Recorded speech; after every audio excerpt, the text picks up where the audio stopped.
انسان‌ها کوتاه‌بین و تنگ نظرند. یعنی چی کوتاه‌بین تنگ نظر یعنی چی؟ اگر بخوایم خیلی دقیق ترش بگیم اینه که اینها جهان بینی کاملی و جامعی ندارن. اصطلاحاً اینجوری میگن جهان بینی اینها تا در بینیشون بیشتر نیست. این جلو پای خودت رو دیدن، عاقبت اندیشی نکردن. شما باید چشم انداز داشته باشی برای تصمیمات و زندگی خودت، ولی این فرد نداره. پس میگیم چی آقا؟ جهان بینی کوتاه و کم. جهان بینی یعنی چی؟ یعنی وقتی شما یه تصمیمی میگیرید و میخواد یک عملی رو انجام بدید، حتما باید عاقبت کار رو بسنجی. اصلا غالبا ما اینجوری نیستیم، مگر اینکه کسی تربیت شده باشه توی فرهنگ خاصی. غالبا شما اینجوری هستیم دیگه. نه، حالا خودتون بین خودتون قضاوت بکنید. ما معمولا اتفاقی که میخواد رقم بخوره 4 تا قدم بعدترش رو دیگه لحاظ نمیکنیم، همون لحظه رو فقط ما میبینیم. بابا این حرکتی که داری انجام میدی این عاقبتش اینه. میگه فکر نکرده بودم اینجوری میشه. من فقط همین امروزمو میدیدم، امروزم که خیلی خوب داشت پیش میرفت، ولی دیگه فکر نمیکنه فرداش چه اتفاقی میفته براش. و این تصمیم رو شخص میگیره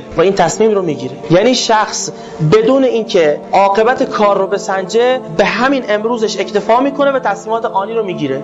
اصلا یکی از بارزترین ویژگی‌های کودکان دقیقاً همین قسمت بحثه.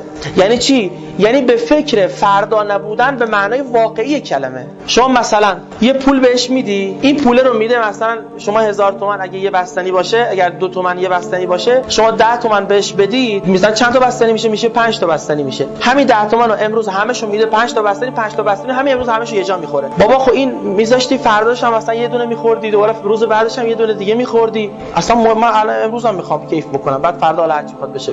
اصلا فکر نمی‌کنه. ما اگر قراره که این صفت رو و این خصلت رو تو بچه‌ها جهت دهی بکنیم، مگه وظیفه مربی چی نبود؟ جهت دهی نبود؟ شما اگر قرار باشه این جهت دهی رو انجام بدید چیکار می‌کنید؟ تمرینی باید بهش بدید که سطح شعاع جهان بینی فرد گسترش پیدا بکنه. شخصی که فقط مال امروزشو داره می‌بینه، اینو باید یه کاریش بکنی که فرداش هم ببینه و برای امروز حالا تصمیم بگیره. مثلا اون پول تو جیبیه رو شما چیکار می‌کنید؟ میگید این پول تو جیبی که بهت میدم مال یه هفتته و تا یه هفته دیگه هم هیچ خبری از پول تو جیبی نیست.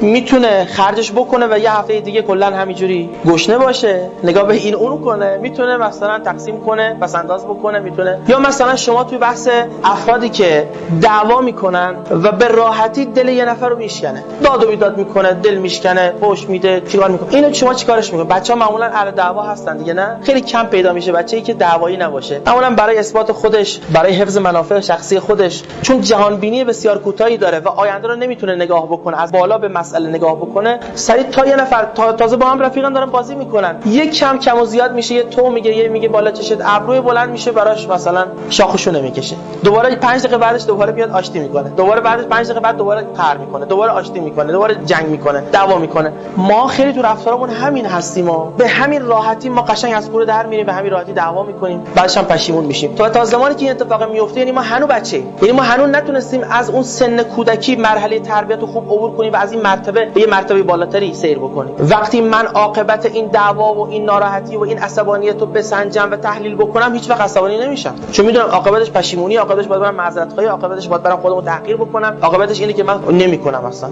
پس شما یک نکته‌ای رو که باید به فرد آموزش بدید یا انتقال بدید چیه؟ عاقبت اندیشی، یا تعبیر شما هم خوبه، آینده نگری، با ایجاد پرسش و به کار انداختن قوه مفکره.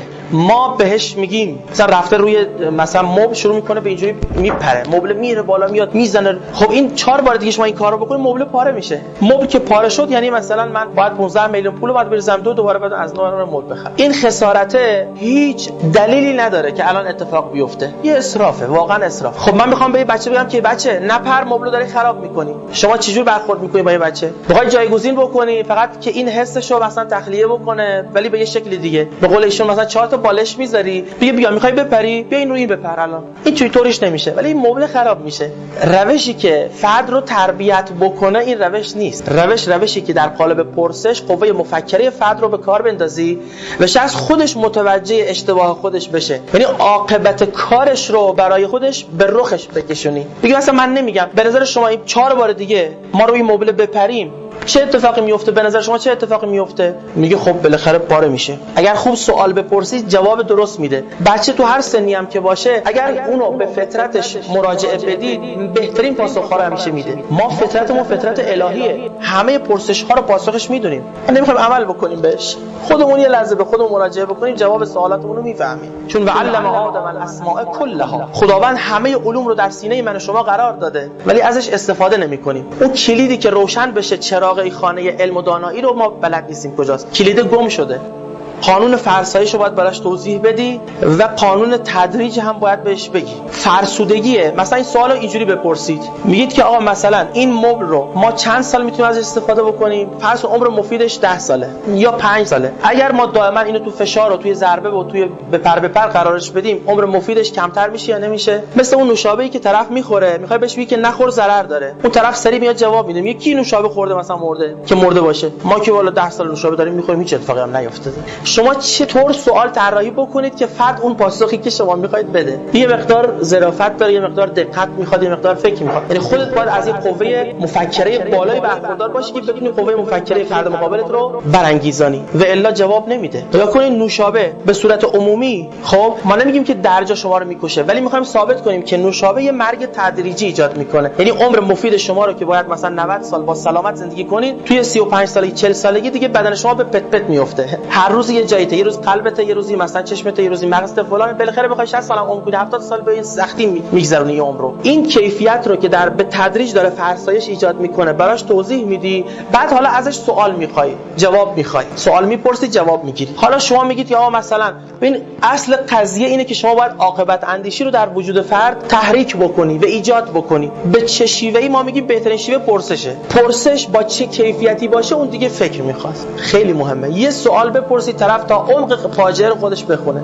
بچه تو هر سنی هم که باشه اگر اونو به فطرتش مراجعه بدید بهترین پاسخ ها رو همیشه میده. ما فطرتمون فطرت الهیه.